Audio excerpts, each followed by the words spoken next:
En 1991, quelque part dans les jungles luxuriantes du centre du Vietnam, un bûcheron local a trouvé un trou mystérieux parmi les feuilles et les buissons. Il y a jeté un œil et a senti un fort vent souffler sur son visage. Puis, il a entendu un son étrange en provenance des profondeurs de la grotte et a réalisé qu'il s'agissait du bruit d'une rivière. Le bûcheron n'a pas examiné la grotte, mais a décidé d'y retourner plus tard avec une lampe de poche et une corde. Mais à son retour, il n'a pas retrouvé la grotte. Il a passé plusieurs années à la chercher. Enfin, dans les années 2000, il a réussi à la localiser à nouveau. En 2009, il a amené des scientifiques à cet endroit. Ils ont découvert que la grotte, appelée Sondong, est la plus grande du monde. Il y a tellement d'espace ici que tu entendras un long écho si tu cries. Le passage principal de Sondong atteint 200 mètres de hauteur à certains endroits, soit plus de la moitié de la hauteur de l'Empire State Building. La superficie de la grotte est si énorme qu'un pâté de maisons entier de la ville de New York avec des gratte-ciel de 40 étages pourrait y tenir. Sous la jungle vietnamienne, un labyrinthe souterrain profond cache 3 des plus grandes grottes du monde. Et Sondong est le numéro 1 sur cette liste. Le vaste espace intérieur est rempli de plantes variées, de microclimats uniques et de paysages différents.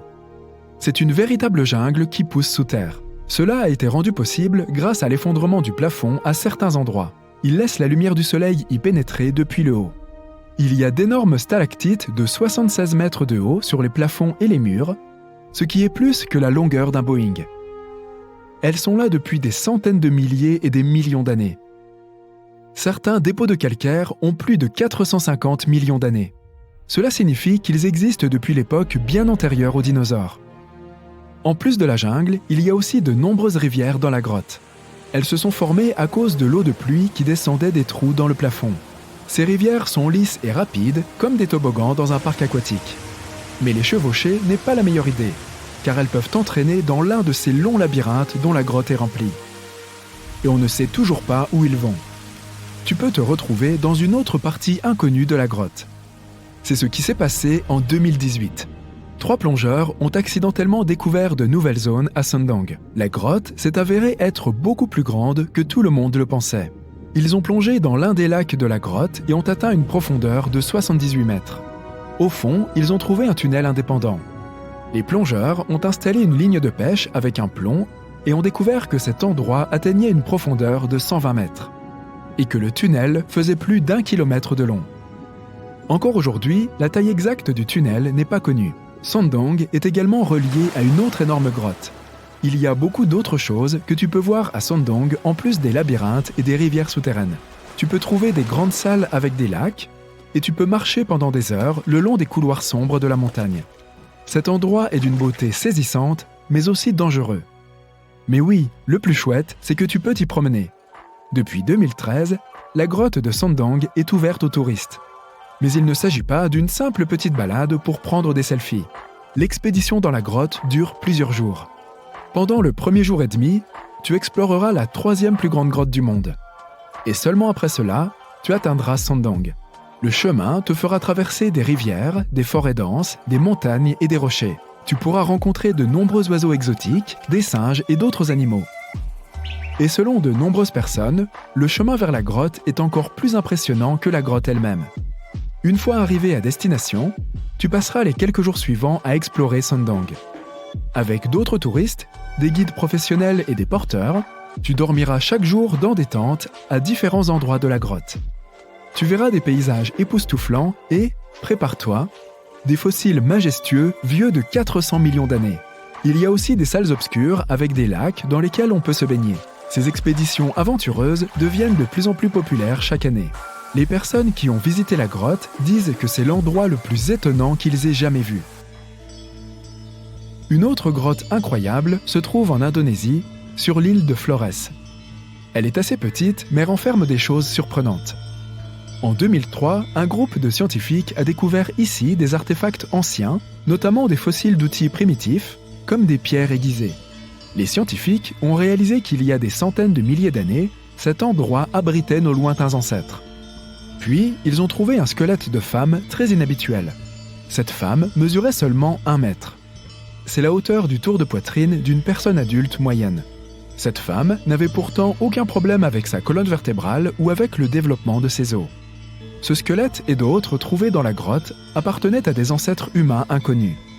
Les scientifiques ont appelé cette espèce Homo florentiensis, ou simplement Hobbit. Le poids de la femme était compris entre 16 et 35 kg. L'analyse du crâne et des os a montré qu'elle était âgée d'environ 30 ans. Les Hobbits ont vraisemblablement vécu sur Terre il y a entre 190 000 et 50 000 ans. Il est probable qu'ils aient rencontré les ancêtres des humains actuels. La grotte suivante se trouve en Turquie. Imagine que tu vis dans une vieille maison et que tu décides de faire quelques réparations. Tu vires toutes les vieilles affaires des pièces. Le dernier endroit à trier est ton sous-sol. Tu ne l'as pratiquement jamais visité et tu n'as aucune idée de ce qui se cache là. Mais comme il est assez spacieux, tu décides d'en faire une pièce. Tu détruis un mur et tu découvres l'entrée de la grotte. C'est un tunnel qui mène sous terre. Tu traverses la grotte et tu vois une véritable ville souterraine. Ceci est arrivé en Turquie en 1963. Un habitant a découvert un passage secret vers une cité perdue dans sa cave. Environ 20 000 personnes pouvaient y vivre. Il y avait assez d'espace pour du bétail et des réserves de nourriture. Ce n'est pas seulement un labyrinthe de tunnels. Il y a une chapelle, une école, des écuries, des cuisines, des murs et d'autres signes de civilisation. La ville a été construite à l'époque byzantine dans les années 780-1180. Elle n'est pas la seule et est reliée à de nombreux tunnels et villes souterraines qui s'étendent sur plusieurs kilomètres. Terminons notre voyage dans la grotte la plus étrange et la plus effrayante. Nous allons au sud-est de la Roumanie, près de la mer Noire. Ici, sur une large plaine désolée, tu peux trouver un trou. C'est un tunnel qui mène profondément sous terre. L'air à l'intérieur de la grotte a des niveaux élevés de sulfure d'hydrogène et de dioxyde de carbone. Dans des conditions normales, l'air que nous respirons contient environ 20% d'oxygène, mais il n'y en a que 10% ici. Tu ne pourras pas respirer librement sans une bouteille d'oxygène. L'eau et l'air ici sont empoisonnés. Presque aucun animal n'est capable de vivre dans ces conditions. Du moins, ceux que nous connaissons. Et cette grotte est remplie de 48 espèces d'organismes vivants, dont 33 sont de nouvelles espèces inconnues. Les choses rampantes qui vivent ici peuvent t'effrayer, surtout si tu as peur des insectes. D'étranges escargots blancs et des araignées blanches rampent le long des parois. Une espèce inconnue de sangsues et de crevettes transparentes nage dans l'eau. Des mille-pattes blancs avec d'énormes moustaches rampent sur le sol. Ici, tu peux aussi rencontrer une espèce inconnue de scorpion avec un corps blanc transparent qui ne ressemble à aucune autre espèce de scorpion. Rien ici ressemble à des animaux normaux. Toutes les créatures de la grotte sont blanches ou transparentes. Elles n'ont pas d'yeux, mais elles ont de longues pattes et des antennes, des moustaches qui les aident à se déplacer dans l'espace. Les plantes ne peuvent pas vivre ici sans lumière du soleil et sans air pur. Cela signifie que la production d'oxygène est nulle dans cet endroit. Alors, comment ces créatures ont-elles réussi à survivre? La réponse est dans l'eau. La surface du lac et des flaques d'eau ici est couverte d'une mousse qui bouge étrangement. Cette substance est un organisme vivant. Elle est constituée d'1 milliard de bactéries appelées autotrophes. Les plantes ordinaires absorbent le dioxyde de carbone et utilisent la photosynthèse pour produire de l'oxygène. Cette grotte est remplie de dioxyde de carbone. Les autotrophes l'absorbent et sécrètent de minuscules particules de nourriture. Les bactéries se nourrissent de ces particules. Des organismes plus grands se nourrissent ensuite de ces bactéries. Et ainsi de suite. Au final, il y a assez de nourriture pour tout le monde. Ce processus s'appelle la chimiosynthèse. C'est comme la photosynthèse, mais on utilise l'eau au lieu de la lumière du soleil dans les réactions chimiques. Dans cette grotte, l'évolution a créé un système biologique complètement unique, distinct du reste du monde. Les étés au Moyen-Orient sont si intenses qu'ils transforment radicalement le paysage, faisant ressurgir d'anciennes cités oubliées. En 2018, une ville construite par un mystérieux empire le long du fleuve Tigre a été libérée de son piège aquatique. Les archéologues se sont précipités sur le site, ne voulant pas manquer cette occasion unique de fouiller et d'en apprendre davantage sur l'histoire de cette cité. Ils pensaient avoir découvert Zakiku, une ville de l'âge du bronze, fondée il y a plus de 3000 ans et submergée dans les années 80 lors de la construction du barrage de Mossoul. Autrefois un centre caravanier prospère du royaume Mitanni, elle disposait d'eau en relative abondance, une ressource rare dans la région, garantissant ainsi son succès. Les connaissances sur ce royaume demeurent limitées, car aucune chronique écrite n'a été trouvée lors des fouilles. C'est pourquoi les archéologues étaient enchantés de découvrir le palais complet, autrefois occupé par leur souverain. Quelques années plus tard, après un nouvel assèchement de la région, ils ont mis au jour des fortifications protégeant la ville des envahisseurs. La découverte majeure de leur expédition fut un immense entrepôt public contenant des marchandises et des récoltes, des piles de blé et d'orge, ainsi que des métaux et du bois importés. Le pain constituait l'aliment de base des habitants, qui préparaient également de grandes marmites de soupe et des ragoûts de légumes. Chaque foyer élevait des moutons, des chèvres, des vaches et des porcs, assurant une source régulière de lait et de viande pour les grandes occasions. Toutes les constructions découvertes jusqu'à présent ont été édifiées à partir de briques en terre crue. Les murs, submergés pendant plus de 40 ans, sont remarquablement bien préservés, comme s'ils avaient été engloutis l'avant-veille. Le palais royal se distingue par sa taille, ses murs plus épais, et ses pavés également faits de briques de boue cuites et scellées pour être imperméables. Le souverain devait entretenir de bonnes relations avec celui du Grand Empire, dont Zakiku était tributaire. Les commerçants de la ville collectaient des poutres de bois qu'ils entreposaient. Celles-ci provenaient des forêts des montagnes situées au nord et à l'est de la Mésopotamie, et étaient acheminées par le Tigre. Les marchands venaient y écouler leurs marchandises avant de traverser le fleuve vers les régions frontalières. Zakiku aura été un centre de commerce prospère pendant environ 6 siècles, jusqu'à ce qu'un séisme dévastateur la frappe en 1350.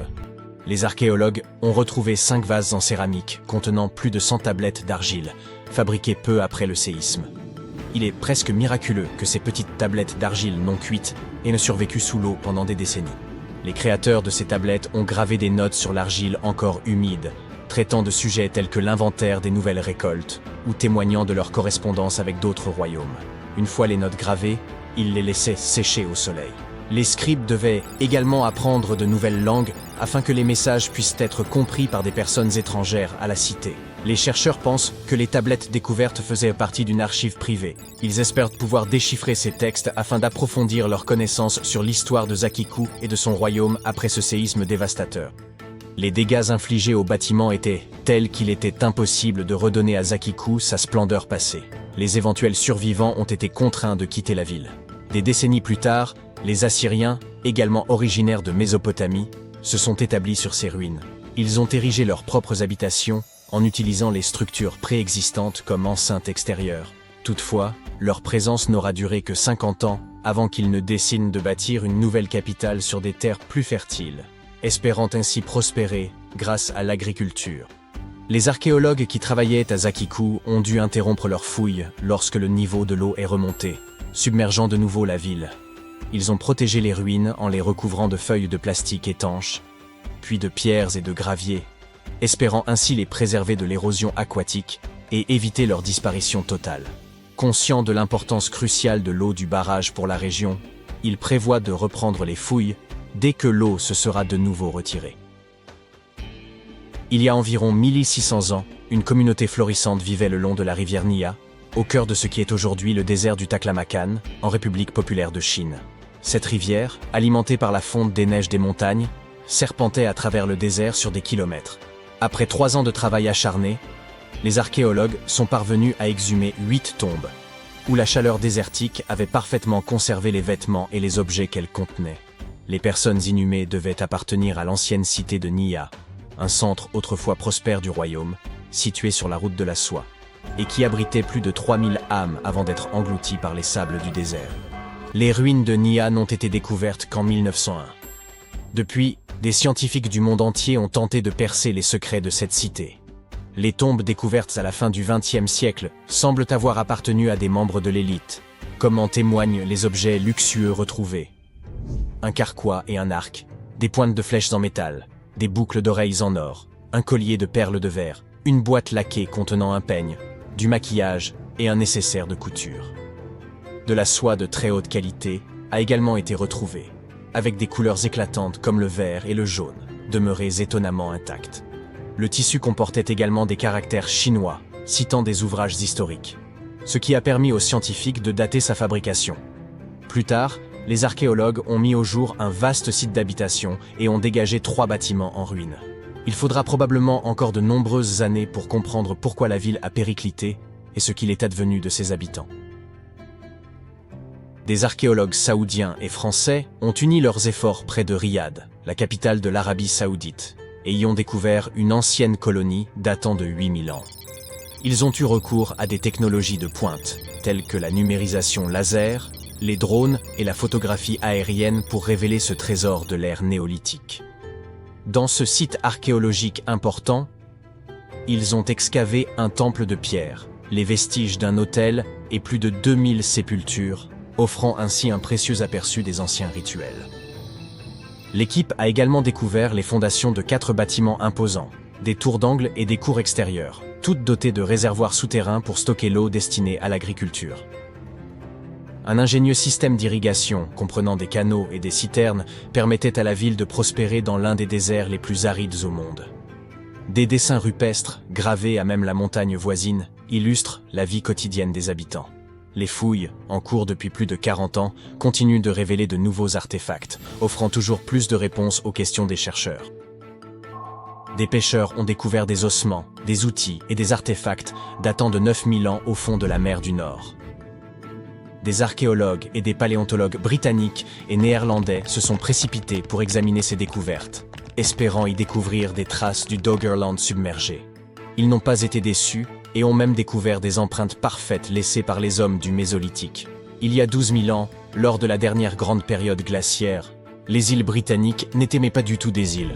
Elles faisaient partie d'une vaste terre composée de collines, de marécages et de forêts denses qui les reliaient au continent européen. Cette terre, appelée Doggerland, abritait une société de chasseurs-cueilleurs préhistoriques. Cependant, avec la fonte des glaciers, le niveau de la mer a commencé à s'élever à une vitesse d'1 à 2 mètres par siècle, forçant les habitants à migrer vers les régions qui correspondent aujourd'hui à l'Angleterre et aux Pays-Bas. Les experts ont alors décidé d'explorer l'histoire de Doggerland en exploitant les données fournies par les compagnies pétrolières opérant en mer du Nord. Jusqu'à présent, ils ont créé des modèles numériques représentant les 47 000 km² que couvrait Doggerland avant sa submersion. Ils doivent encore analyser des échantillons d'anciens insectes et de plantes préhistoriques ainsi que l'ADN des animaux retrouvés pour obtenir une image complète de cette région disparue.